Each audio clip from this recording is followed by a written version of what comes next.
सल्लल्लाहु अलैहि वसल्लम सल्लल्लाहु अलैहि रसूलुल्लाह सल्लल्लाहु तआला अलैहि वसल्लम लकल हम्दु या अल्लाह वस्सलातु वस्सलामु अलैका या रसूलुल्लाह सल्लल्लाहु तआला अलैहि वसल्लम।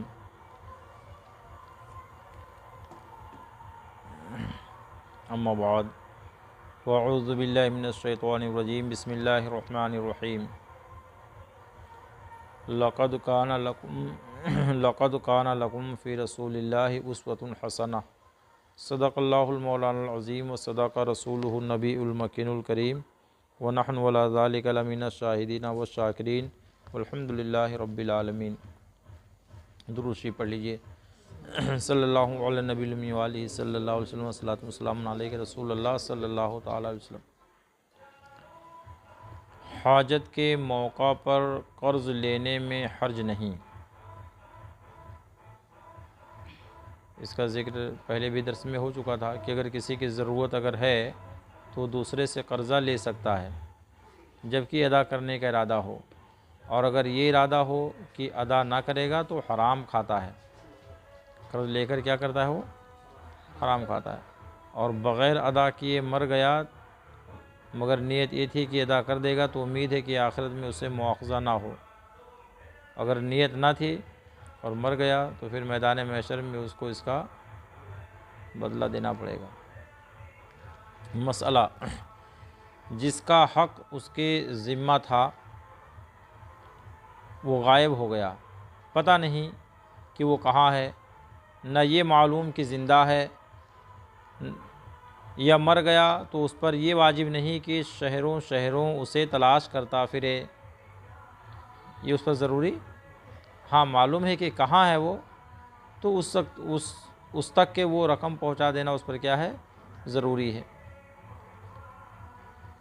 जिसका दैन था वो मर गया, यानी जिससे कर्ज़ा लिया था तो कर्ज़ा देने वाला मर गया, और मदयून यानी जिसने कर्ज़ा लिया था, जिसने हाँ इनकार करता है, वर्षा उससे वसूल ना कर सके, तो उसका सवाब कर्ज़ देने वाले को मिलेगा, उसके वर्षा को नहीं। और अगर मदयून ने उसके वर्षा को दैन अदा कर दिया तो बरी हो गया। यानी कर्ज़ा जिसे लिया था, कर्ज़ा देने वाला अगर मर गया तो उसके वारिसिन को वो दे दे तो भी बरी ज़िम्मा हो जाएगा। जिसके ज़िम्मा कर्ज़ था वो मर गया और वारिस को मालूम ना था कि उसके ज़िम्मा कर्ज़ है ताकि तरका से अदा करे, उसने तरका को खर्च कर डाला तो वारिस से दैन का मुआवज़ा नहीं होगा। और अगर वारिस को मालूम है कि मय्यत के ज़िम्मे दैन है तो उस पर अदा करना वाजिब है। और अगर वारिस को मालूम था मगर भूल गया, इस वजह से अदा ना किया, जब भी आखिरत में मुआवज़ा नहीं। वदीयत का भी यही हुक्म है कि भूल गया और जिसकी चीज़ थी उसे नहीं दी तो मुआवज़ा नहीं है। मदयून और दाइन जा रहे थे, यानी जिसने कर्ज़ दिया था वो और जिसने कर्ज़ लिया था वो दोनों जा रहे थे। रास्ता में डाकुओं ने घेर लिया। मदयून ये चाहता है कि उसी वक्त में दैन अदा कर दूं ताकि डाकू उसका माल छीन लें और मैं बच जाऊं। आया इस हालत में दाइन लेने से इनकार कर सकता है या उसको लेना ही होगा? फ़क़ी अबू लैस रहमतुल्लाह अलैह फरमाते हैं कि दाइन लेने से इनकार कर सकता है, यानी जब उसे यकीन हो चुका है कि यहाँ चोरों की जमात है, काफ़िला है, मैं पैसा अगर ले लूँगा तो भी ये सब छोड़ लेंगे, ले लेंगे, तो ऐसी सूरत में कर्ज़ देने वाला न निकाल सकता अभी कि अभी मैं नहीं लूँगा। मसला, किसी ने कहा फ़लाँ शख्स की कुछ चीज़ें मैंने खा ली हैं, उसे 5 रुपये दे देना, वो ना हो तो उसके वारिसों को देना, वारिस ना हो तो खैरात कर देना। उस शख्स की सिर्फ बीवी है, कोई दूसरा वारिस नहीं, तो अब क्या करे? फरमाते हैं अगर औरत ये कहती है कि मेरा दैन महर उसके ज़िम्मे है, जब तो रुपये उसी को दिए जाएं, वरना सिर्फ उसे चहारुम दिया जाए, यानी 1.25 रुपया दिया जाए, जबकि औरत ये कहे कि उसकी कोई औलाद ना थी।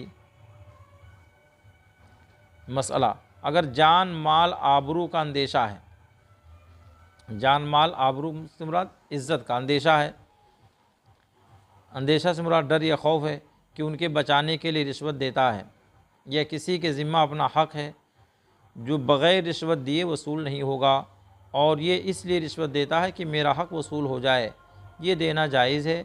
यानी देने वाला गुनहगार नहीं, मगर लेने वाला ज़रूर गुनहगार है, उसको लेना जायज़ नहीं। रिश्वत देने वाला तो यहाँ बच सकता है, मगर लेने वाला यहाँ नहीं बच सकता है। इसी तरह जिन लोगों से ज़ुबान दराज़ी का अंदेशा हो, जैसे बाज़ लुच्चे शोहदे ऐसे होते हैं कि सरे बाज़ार किसी को गाली दे देना या बेआबरू कर देना उनके नज़दीक मामूली बात है। ऐसों को इसलिए कुछ दे देना ताकि ऐसी हरकतें ना करें। या बाद शोरा ऐसे होते हैं कि उन्हें अगर ना दिया जाए तो मज़म्मत में कसीदे कह डालते हैं। उनको अपनी आबरू बचाने और ज़ुबान बंदी के लिए कुछ दे देना जायज़ है, इस पर कोई मुआवजा नहीं होगा। मसला, भेड़ बकरियों के चरवाहे को इसलिए कुछ दे देना कि वो जानवरों को रात में उसके खेत में रखेगा। जैसे देखो यहाँ बकरी चराने वाले आते हैं कि नहीं आते हैं इलाके में, तो लोग अपने अपने खेतों में रुकवा लेते हैं बकरियाँ और उसके बदले पैसा उनको देते हैं। तो ये फरमाते हैं कि भेड़ बकरियों के चरवाहे को इसलिए कुछ दे देना कि वो जानवरों को रात में उसके खेत में रखेगा, क्योंकि उससे खेत दुरुस्त हो जाता है। ये नाजायज़ और रिश्वत है। ये क्या है? हाँ, नहीं जायज़ है, रिश्वत के तौर पर है ये। हाँ, रिश्वत के तौर पर है। हाँ,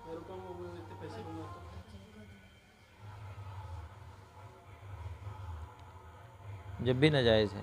फरमाते हैं अगरचे ये जानवर ख़ुद चरवाहे के हों और अगर कुछ देना नहीं ठहरा है, जब भी नाजायज़ है, क्योंकि इस मौका पर उर्फ़न दिया ही करते हैं। तो अगरचे देना शर्त नहीं मगर मशरूत ही के हुक्म में है। यहाँ पे अगर कैसा करते बकरी दे देते हो चराने वालों को, जब वो बकरी को बच्चे वगैरह होते तो एक बच्चा उसको दे देते, वो अलग है उसके।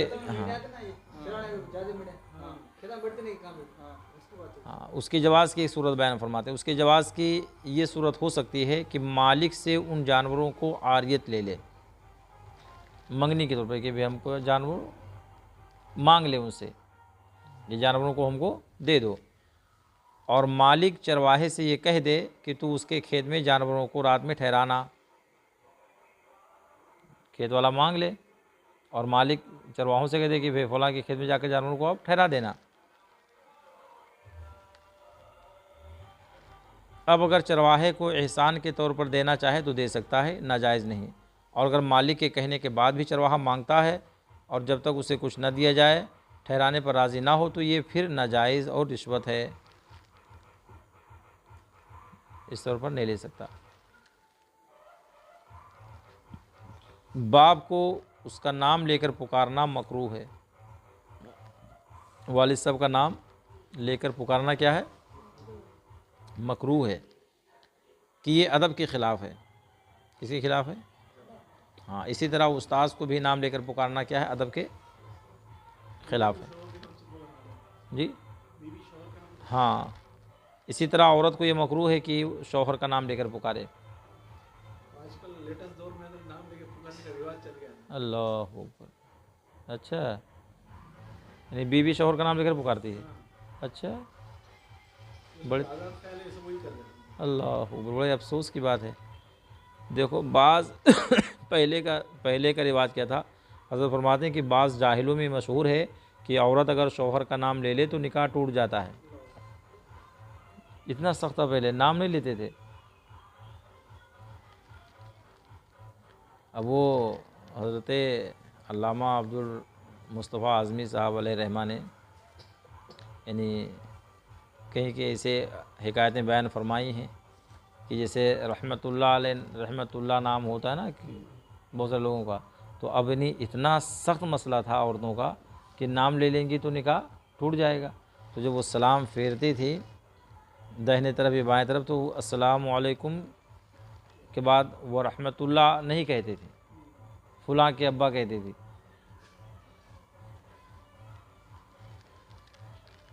तो अब ये कितना गलत था। मगर आज जो रिवाज पड़ रहा है ये गलत है। हाँ,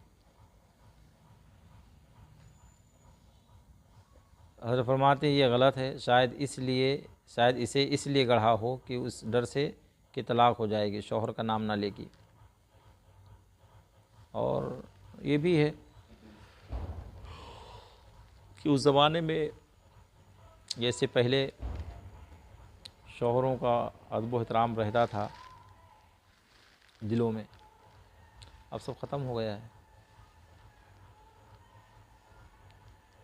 आहिस्ता आहिस्ता सब मिटता जा रहा है। उनके दिल में ना तो शौहर का अदब और ना तो शौहर के दिल में अपनी बीवी से वो अज़मत, यह है मेरी शरीक हयात हैं, ना बीवी समझती मेरे ये सरताज हैं। सब मसला ख़त्म हो रहा है। और इन्हीं सब हालात को देख करके बच्चों में भी जो तब्दीलियाँ आ रही हैं उसी बिना पर आ रही हैं। जब माँ बाप के अंदर इत्तेफाक नहीं देखते, इख्तलाफ, तो उसका सारा जहन पे बच्चों के बुरा असर पड़ जाता है। उसका जिक्र उसमें आएगा कि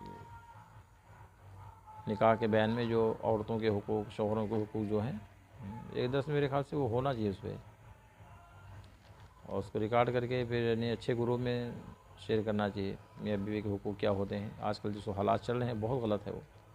अब इसमें देखो हज़रत ने बिल्कुल साफ़ फरमाया कि इसी तरह औरत को ये मकरूह है कि शौहर का नाम लेकर पुकारे। शौहर का नाम लेना औरतों के लिए हराम नहीं है, मगर कराहत उसके अंदर है, मकरूह है कि ये अदब के ख़िलाफ़ है। क्या है? हाँ, मसला मरने की आरजू करना और उसकी दुआ मांगना मकरूह है।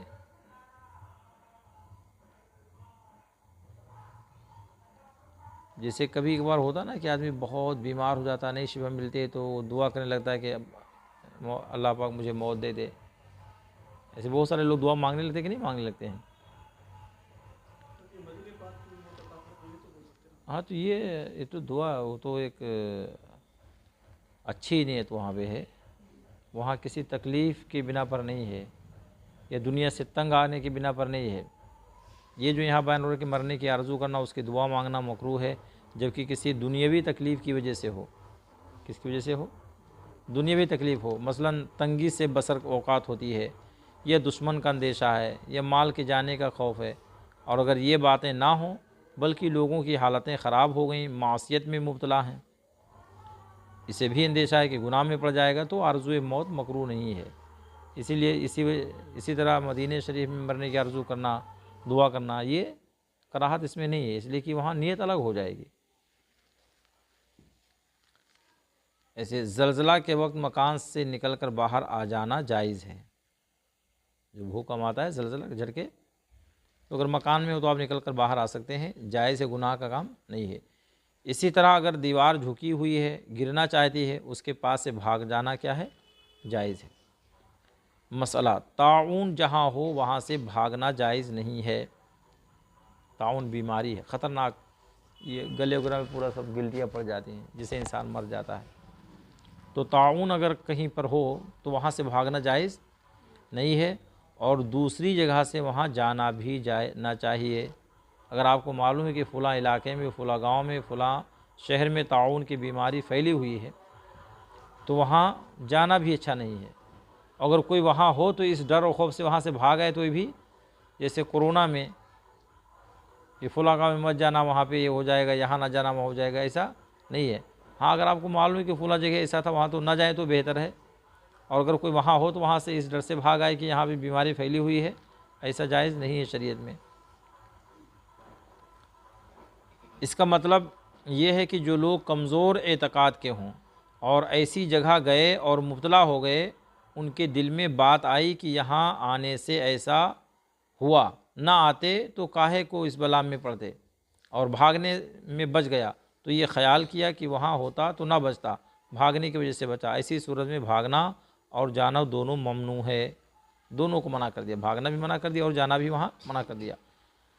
ताउन के ज़माना में आवाम से अक्सर इसी किस्म की बातें सुनने में आती हैं, और अगर इसका अक़ीदा पक्का है, जानता है कि जो कुछ मुक़द्दर में होता है वही होता है, ना वहाँ जाने से कुछ होता है, ना भागने में फ़ायदा पहुँचता है, तो ऐसे को वहाँ जाना भी जायज़ है। निकलने में भी हर्ज नहीं कि उसको भागना नहीं कहा जाएगा, और हदीस में मुतलक़न निकलने की मुमानत नहीं बल्कि भागने की मुमानात है। मसला, काफिर के लिए मग़फ़िरत की दुआ हरगिज़ हरगिज़ ना करे।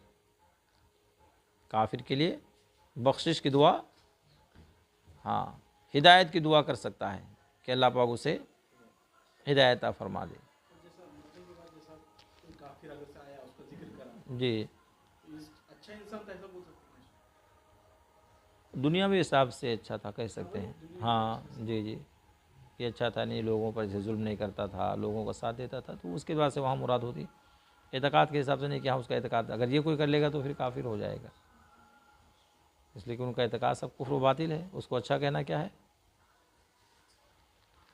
जानबूझ करके बहुत सब गुनाह है।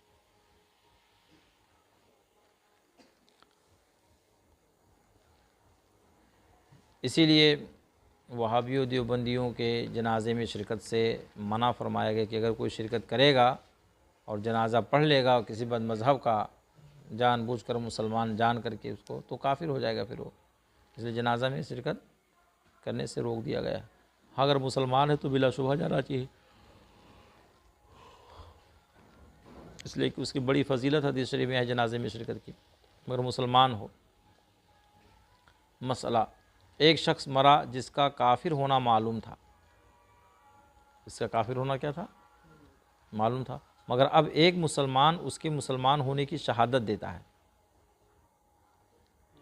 एक मुसलमान क्या देता है कि नहीं वो मुसलमान था, उसकी जनाजे की नमाज पढ़ी जाएगी। उसकी जनाजे की नमाज, कौन मरा था, काफिर, मगर किसी मुसलमान ने उसके मुसलमान होने की शहादत दे दी, तो फिर नमाज उसकी पढ़ी जाएगी। और मुसलमान मरा और एक शख्स ने उसके मुर्तद होने की शहादत दे दी, तो महज उसके कहने से उसे मुर्तद करार नहीं दिया जाएगा और जनाजे की नमाज तर्क नहीं की जाएगी, बल्कि जनाजे की नमाज पढ़ी जाएगी। जी हाँ, मसला वहाँ आ जाता है। जो लोग पढ़े तो फिर वो गलत नहीं है इसका। तो इस मसले के पेश नज़र कि एक शख्स मरा जिसका मुसलमान मरा और एक शख्स ने उसके मुर्तद होने की शहादत दी, तो महज उसके कहने से उसे मुर्तद नहीं करा दिया जाएगा। इस मसले से तो बिल्कुल वाज़ेह हो जा रहा है। वो जनाजे की नमाज पढ़ने वाले भी मसले आए थे नजर में। जी जी, वही मसला तो चल रहा है अभी, पूरा सब शबाब पे है।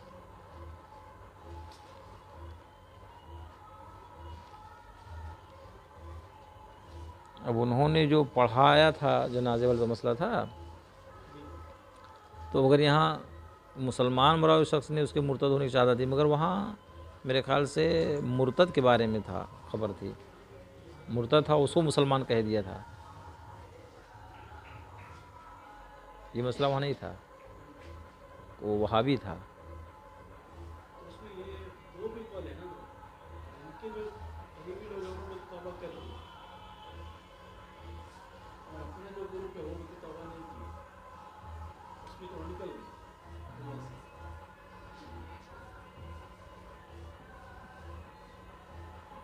मतलब जो तहकीक पीर मुर्शिद ने फरमाई है उसकी रोशनी में अमल हमारा हम लोग का उसी पर है। जैसे तक जो खबरें पहुँची हैं उसकी रोशनी में हज़रत ने हुक्म सादिर फरमाया है, और जो हुक्म सादिर फरमाया तो बहयात है ना वो, तो उनको अपनी सफ़ाई जाकर पेश करना था उसको, यही होता है, गलती वही उसी हो जाती है। मसला, मकान में परिंदे ने घोंसला लगाया। घोंसला जानते, बैठने की जगह जो बनाते हैं ना परिंदे, जी हाँ, परिंदों का घोंसला जो घर में लगा लेते हैं, तो क्या करना चाहिए। फरमाते हैं कि मकान में परिंदे ने घोंसला लगाया और बच्चे भी किए, बिछौने और कपड़ों पर बीट गिरती है, ऐसी हालत में घोंसला बिगाड़ना और परिंद को भगा देना नहीं चाहिए, बल्कि उस वक्त तक इंतज़ार करें कि बच्चे बड़े होकर के उड़ जाएं। जब बड़े होकर के उड़ जाएं तो फिर भगा सकते हैं, कोई कराहत नहीं है उसके अंदर।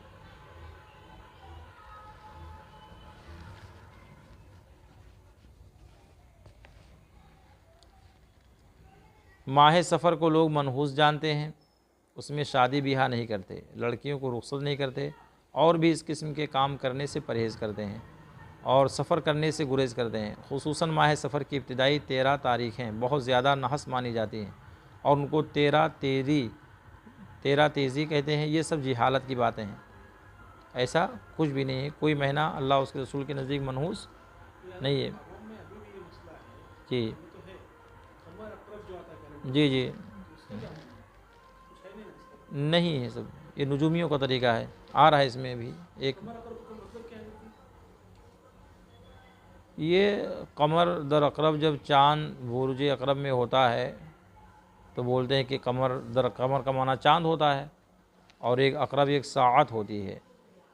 ये नुजूमी लोगों का ढकोसला है कि जब चाँद उस मंजिल में पहुंचता है तो बोलते हैं कि कमर अकरब में है। अपने पास जब शादी में जी हमारे इलाके में खास तौर पे वो आ रहा है देखते हो कैलेंडर में। नहीं, ये सब ये खिलाफ शरअ बातें हैं नजूमियों के सब ये। अपने पास तो कोई तारीख का मसला ही जी नहीं, जी महीने का मसला जी है। जी, किसी के नहीं है। नहस साद नहस भी लोग देखते हैं, और हमारे इलाके में 3, 13, 23 और 8, 18, 28 तारीख़ों को भी बहुत बुरा समझते हैं मौज़ल्ला सब। इसमें शादी वगैरह नहीं करते हैं। इसमें हज़रत ने बयान फरमाया कि हदीस शरीफ में फरमाया कि सफ़र कोई चीज़ नहीं, यानी लोगों का उसे मनहूस समझना गलत है। इसी तरह ज़िलक़ादा के महीना को भी बहुत लोग बुरा जानते हैं और उसको खाली का महीना कहते हैं, ये भी गलत है। और हर महीने में 3, 13, 23, 8, 18, 28 को मनहूस जानते हैं, ये भी लग़्व बात है, यानी बेकार बात है। इनसे शरीयत में कोई इसका एतबार नहीं है। हाँ, कोई मसला नहीं, किसी महीने में नहीं है। हाँ, किसके? जी अपने पास जो ग्रुप दूसरा है बनाम सुन्नी है सब, लेकिन अब वो थोड़ा ईमान अबू तालिब के कायल है, जी वो ग्रुप थोड़ा उठ के बढ़े हैं। घर में अगर तुम्हारे मार्च से शादी बना देख के ना ऐसे सवाल। जी जी। कमर दर अकरब यानी चाँद जब बुर्ज अकरब में होता है तो सफ़र करने को बुरा जानते हैं और नुजूमी उसे मनहूस बताते हैं। और जब बुर्ज असद में होता है तो कपड़े काटने और सिलवाने को बुरा जानते हैं। ऐसी बातों को हरगिज़ ना माना जाए, ये बातें खिलाफ शरा शरीयत के ख़िलाफ़ हैं और नुजूमियों के ढकोसले हैं। किसके? नुजूमी जो सितारे वगैरह दे करके हालात बताते हैं, पानी कब बरसेगा, फलां नक्षत्र क्या होगा, ये सब क्या है? नुजूमियों के सब ढकोसले हैं। इससे शरीयत का कोई अमल दखल नहीं है, शरीयत में ऐसा कुछ भी नहीं है। नुजूम की इस किस्म की बातें जिनमें सितारों की तासीरात बताई जाती हैं कि फ़लाँ सितारा तुलू करेगा तो फ़लाँ बात होगी, ये भी खिलाफ शरा है। इस तरह नक्षत्रों का हिसाब कि फ़लाँ नक्षत्र से बारिश होगी, ये भी गलत है। हदीस में इस पर सख्ती से इनकार फरमाया है। मसला माह सफ़र का आखिर 4 शंबा हिंदुस्तान में बहुत मनाया जाता है। लोग अपने कारोबार बंद कर देते हैं, सैर व तफरीह को शिकार को जाते हैं, पूरियाँ पकती हैं और नहाते धोते खुशियाँ मनाते हैं। और कहते ये हैं कि हुजूर अक़दस सल्लल्लाहु ताला अलैहि वसल्लम ने इस रोज़ गुस्ल सेहत फरमाया था, यानी सरकार ने सेहत याबी पाई थी तो गुस्ल फरमाया था, और मदीना शरीफ सैर के लिए तशरीफ़ ले गए थे। ये सब बातें बेअसल हैं, बल्कि इन दिनों में हुजूर अकरम सल्लल्लाहु ताला अलैहि वसल्लम का मर्ज़ शिद्दत के साथ था। वो बातें खिलाफ वाक़े हैं, उनका शरीयत से कोई वास्ता नहीं है। लिहाजा सफ़र का जो आखिरी 4 शंबा है उसको मनहूस जाना, ये तरीका अच्छा नहीं है। और बाज़ लोग ये कहते हैं कि इस रोज़ बलाएँ आती हैं और तरह तरह की बातें बयान की जाती हैं। सब बेसबूत हैं।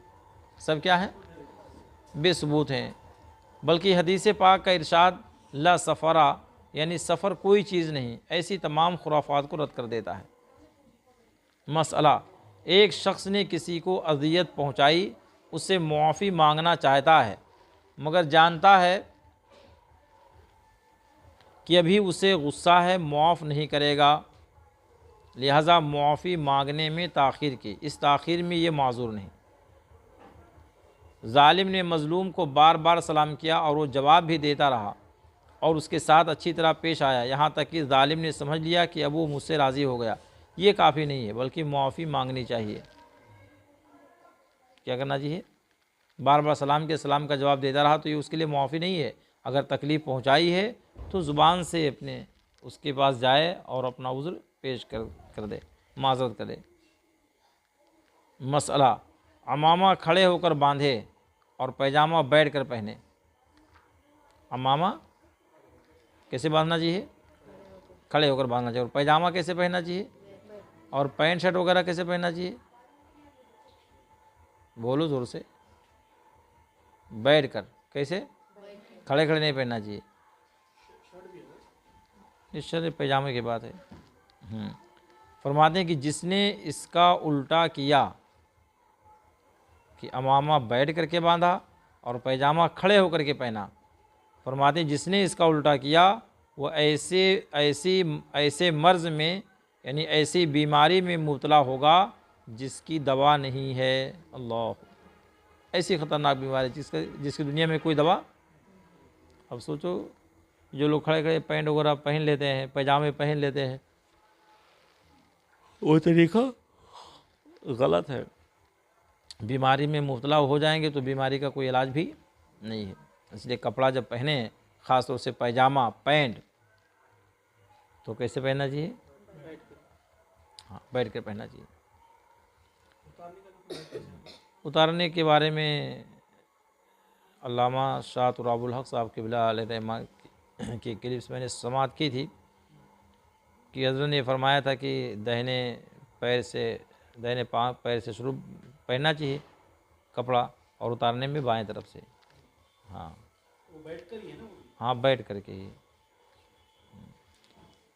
अब बैठ करके ही अदब के ख़िलाफ़ है, इसलिए कि बैठने का जिक्र उसमें नहीं आया है, मगर पहनने का जो आया है, उतारने का तो नहीं दिया, मगर पहनने का दिया है कि बैठ कर पहना जाए। तो उतारना भी उतारने में भी बैठ करके ही उतारना चाहिए। कपड़ा पहने तो दाहिने से शुरू करे। कपड़ा पहने तो यानी पहले सीधे हाथ को डालना चाहिए आस्तीन में। पैंट अगर पहने तो पहले सीधे पैर में डालना चाहिए, यानी पहले दाहिनी आस्तीन या दाहिने पायजा में डाले फिर बाएं में। मसला, पाजामा का तकिया ना बनाए कि ये अदब के ख़िलाफ़ है, और अमामा का भी तकिया ना बनाए। पैजामा सराहने नहीं रखना चाहिए। लुंगी वगैरह हो तो उसको सराहने, पैंट वगैरह तो सराहने नहीं रखना चाहिए, मना फरमा दिया गया। मसला, बैल पर सवार होना और उस पर बोझ लादना और गधे से हल जोतना जायज़ है। यानी ये ज़रूरी नहीं कि बैल से सिर्फ हल जोतने का काम लिया जाए, उस पर बोझ न लादा जाए, और गधे पर सिर्फ बोझ ही लादा जाए, उसे हल से न जोता जाए, ऐसा नहीं है। जो आप चाहें उसे खिदमत ले सकते हैं। मसला, जानवर से काम लेने में ये लिहाज ज़रूरी है कि उसकी ताकत से ज़्यादा काम न लिया जाए। जानवर जितना काम अच्छी तरीके से कर सके उतना ही काम उसे लेना चाहिए, ज़ायद काम नहीं लेना चाहिए। इतना न लिया जाए कि वो मुसीबत में पड़ जाए। जितना बोझ उठा सकता है उतना ही उस पर लादा जाए, या जितनी दूर जा सके वहीं तक ले जाया जाए, या जितनी देर तक काम करने का मुतहम्मिल हो सके उतना ही लिया जाए। बाज़ यक्का तांगा वाले इतनी ज़्यादा सवारियाँ बिठा लेते हैं कि घोड़ा मुसीबत में पड़ जाता है, ये नाजायज़ है। और ये भी ज़रूरी है कि बिला वजह जानवर को ना मारे और सर या चेहरा पर किसी हालत में हरगिज़ ना मारे, कि ये बिल इजमा नाजायज़ है। सबका इत्तिफाक़ है इस पर कि जानवरों के चेहरे पर मारना क्या है, नाजायज़ है। हाँ, किसी को, कोई भी जानवर, कुत्ता हो या कोई भी हो, बिल्ली हो, बकरी हो, बैल हो, नहीं मारना चाहिए। जानवर पर जुल्म करना ज़िम्मी काफिर पर जुल्म करने से ज़्यादा बुरा है, और ज़िम्मी पर जुल्म करना मुसलमान पर जुल्म करने से भी बुरा है, क्योंकि जानवर का कोई मुईन और मददगार अल्लाह के सिवा नहीं होता। इस गरीब को उस जुल्म से कौन बचाएगा? जानवर का कौन मददगार होता है? इसलिए नाजायज़ बिला ज़रूरत जानवरों को भी नहीं मारना चाहिए। वसल्लल्लाहु ताला अला खैरि खल्क़िही मुहम्मदिन व आलिही व सहाबिही अजमाइन वल्हम्दुलिल्लाहि रब्बिल आलमीन। अल्हम्दुलिल्लाह, आज बहार शरीयत का 16वां हिस्सा, जिसे इस्लामी अखलाक व आदाब कहा जाता है, ख़त्म हो चुका है। तो आमा सिर के नीचे रखते नहीं सुना, वो कौन कौन मुंह तोड़ते हो? मुंह पे इमाम शरीफ होते हैं, नहीं ओढ़ना चाहिए। मुझे ओढ़ने की चीज़ नहीं है इमाम शरीफ, वो इज़्ज़त और हुर्मत की चीज़ है, हमारे आका की सुन्नत की अदायगी का एक आला है, इसलिए उसकी इज़्ज़त करना चाहिए, ताज़ीम करना चाहिए उसकी। वाखिर दावाना अनिल हम्दुलिल्लाहि रब्बिल आलमीन।